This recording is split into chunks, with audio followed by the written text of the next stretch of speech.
Hello friends, আজকে অনেক দিন পরে পুরান ঢাকার আরমানি টোলাতে এসেছি একটি ব্লগ করার জন্য। অলমোস্ট 9 মাস পরে এসেছি একটা ব্লগ করব বলে। পুরান ঢাকার সেই বিখ্যাত বা হেরিটেজ সেই তারা মসজিদ, যা কত সালে নির্মিত হয়েছিল এখনও সঠিক তথ্য জানা না গেলেও ধারণা করা হয় যে 1800 শতকের দিকে নির্মিত হয়েছিল। এই মসজিদটির দৈর্ঘ্য প্রায় 70 ফিট এবং এই মসজিদটির প্রস্থ 26 ফিট। চলুন এই মসজিদটির সম্পর্কে আরও কিছু বিস্তারিত তথ্য জানার চেষ্টা করি, আপনারাও সাথেই থাকুন। মসজিদটির মাটি ছুঁয়ে থাকা দেয়াল ও মেঝো থেকে শুরু করে ছাদের উপরের গম্বুজের চূড়ার শীর্ষ পর্যন্ত অনিন্দ্য সুন্দর নকশায় আবৃত। দুর্লভ প্রাচীন টাইলস, রং বেরঙের কাচের টুকরা, চীনামাটির ফলক সহ হরেক রকমের উপকরণ দিয়ে সুনিপুণভাবে মসজিদটির ভেতর বাইরে সর্বাঙ্গে অলঙ্কৃত করে তোলা। নকশা করা এই পদ্ধতির নাম চিনিটিক্রি। বিশেষ করে ভেতরে বাতি জ্বালালে দেয়ালের রঙিন কাচের টুকরো কেটে বসানো চিনিটিক্রির নকশা এমন বর্ণিল হয়ে ওঠে যে প্রথম দর্শনেই চোখ ধাঁধিয়ে যায়। তারা মসজিদের বয়স নিয়ে মতপার্থক্য আছে। প্রাচীন মসজিদগুলিতে সাধারণত যেমন শিলালিপি থাকে, এই মসজিদে নির্মাণকাল উল্লেখ করে তেমন কিছুই পাওয়া যায়নি। ইতিহাসবিদ অধ্যাপক মন্তাসির মামুন স্যার তিনি উল্লেখ করেছেন এই মসজিদটি নির্মাণ হয়েছে অষ্টাদশ শতাব্দীর শেষ ভাগে। আবার বাংলাপিডিয়া বলছে যে এই তারা মসজিদ নির্মাণ হয়েছে 19 শতকের প্রথম দিকে। এটার প্রতিষ্ঠাতা ছিলেন মির্জা গোলাম পীর সাহেব। তিনি অনেক আগের, প্রায় 300 বছর আগের ছিলেন। তিনি অনেক আল্লাহওয়ালা মানুষ ছিলেন মির্জা গোলাম পীর। তিনি এটার প্রতিষ্ঠাতা ছিলেন। আগে ছিল 3 গম্বুজ, গোলাপি কালার। আগে মসজিদের রং ছিল গোলাপি কালার। এখন কারাকার্য করার কারণে 1926 সালে এটারে আলী ব্যাপারী দাদা সাহেবে 1926 সালে এটারে কারাকার্য করছে। কারাকার্য করার পরেই তারপরে আপনার পশ্চিম দিক ঢুকতে হাটের ডান দিকের 2 গম্বুজ, এটা 1985 সালে উদ্বোধন করছে। 85 সালে উদ্বোধন করেছে হোসেন মোহাম্মদ এরশাদ সাহেব দাদায়। আর এখন হয়েছে 5 গম্বুজ। আগে ছিল 3 গম্বুজ, এখন হয়েছে 5 গম্বুজ।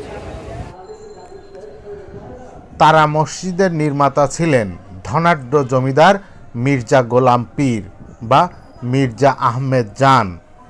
তার পূর্বপুরুষ মীর আবু সাইদ তুরস্ক থেকে ঢাকায় এসেছিলেন ভাগ্য অন্বেষণে। অষ্টাদশ শতকে তার পরিবারের সঙ্গে ঢাকার সম্ভ্রান্ত জমিদার মীর আশরাফ আলীর পরিবারের বৈবাহিক সম্পর্ক গড়ে ওঠে। ফলে মির্জাদের ব্যবসা বাণিজ্য এবং সামাজিক প্রভাব প্রতিপত্তি বেশ ছিল। তিনি যে এলাকায় থাকতেন সেই এলাকার নামকরণও হয়েছিল তার নাম অনুসারে, আলে আবু সাইদ। পরে এই মহল্লাটির নাম আরমানিটোলা নামেই পরিচিত হয়ে ওঠে। তখন লোকমুখে এর নাম ছিল মির্জা সাহেবের মসজিদ। মির্জা গোলাম পীর ইন্তেকাল করেন 1860 সালে। তারা মসজিদের আগের রূপটি এখন আর নেই। দিল্লির আগ্রা এবং লাহোরের 17 শতকের মোগল স্থাপনার সঙ্গে মিল রেখেই এই মসজিদটির কারুকার্য। একটি এত সুন্দর একটি কারুকাজ যে এটি ছুঁয়ে দেখার অনুভূতিটাই অন্যরকম। আপনি যদি একবার সুযোগ পান, সময় পান, এই মসজিদে আসেন, নামাজ পড়েন এবং মসজিদটাকে সুন্দর করে দেখেন, মসজিদটার কারুকার্য ছুঁয়ে দেখেন, আপনার অন্যরকম অনুভূতি হবে। 1926 সালে মসজিদটির প্রথমবারের মতো সংস্কার করেন আরমানিটোলার ধনাঢ্য ব্যবসায়ী আলীজান ব্যাপারী। তিনি বিপুল অর্থ খরচ করে জাপান সহ বিভিন্ন দেশ থেকে উন্নত মানের টাইলস, মার্বেল সহ মূল্যবান নির্মাণ সামগ্রী এনে মির্জা সাহেবের মসজিদটির সংস্কার করেন। এ সময় গম্বুজ ও ভেতরে বাইরের দেয়ালে ফুল, লতাপাতা ও নান্দনিক নকশায় অলঙ্কৃত করা হয়। মূল ভবনের সঙ্গে সংযুক্ত হয় বারান্দা। গম্বুজগুলিতে সাদা ও নীল রঙের মার্বেল ও টাইলসের অসংখ্য তারা ফুটিয়ে তোলা হয়। সেই থেকেই মসজিদটির নাম পাল্টে যায়, লোকে বলতে থাকে তারা মসজিদ। মসজিদটি দ্বিতীয় দফা সংস্কারের পর এখন 5টি গম্বুজ এবং মসজিদটি 70 ফিট দৈর্ঘ্য ও 26 ফিট প্রস্থ। তারা মসজিদের ভেতরে 3টি কাতার এবং বারান্দায় 3টি কাতার, এই মোট 6টি কাতারে একসঙ্গে প্রায় 285 জন মুসল্লি এখানে নামাজ আদায় করতে পারেন। দ্বিতীয়বার সংস্কারের সময় পুরনো বারান্দার সামনেও অনেকটা জায়গায় মার্বেল পাথরের ফলক পেতে নামাজ আদায়ের ব্যবস্থা করা হয়েছে। সব মিলিয়ে প্রায় 1,500 মুসল্লি এখানে নামাজ আদায় করতে পারেন। তাছাড়া 2 ঈদের জামাতও হয় এখানে। 1985 সালের 8ই মার্চ তারা মসজিদে নামাজ আদায় করতে এসেছিলেন তৎকালীন রাষ্ট্রপতি এইচ.এম. এরশাদ। তিনি মসজিদের মূল স্থাপত্য রীতির সঙ্গে সাদৃশ্য রেখে সম্প্রসারণের নির্দেশ দেন। এটি একটি শতবর্ষী মসজিদ বা হেরিটেজ।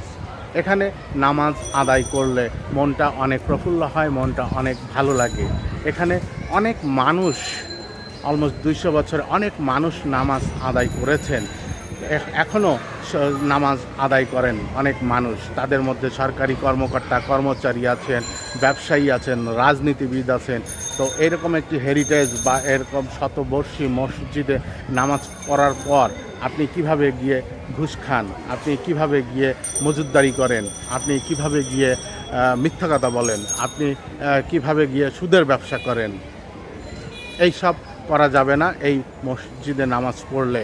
আজকে জুম্মার বয়ানে ইমাম সাহেবও সেই কথাই বলেছেন। বন্ধুরা, যে যেখানেই থাকুন ভালো থাকুন। দেখা হবে আগামী সপ্তাহে নতুন কোনো জায়গায় নতুন কোনো তথ্য নিয়ে। ততদিন পর্যন্ত ভালো থাকুন। খোদা হাফেজ।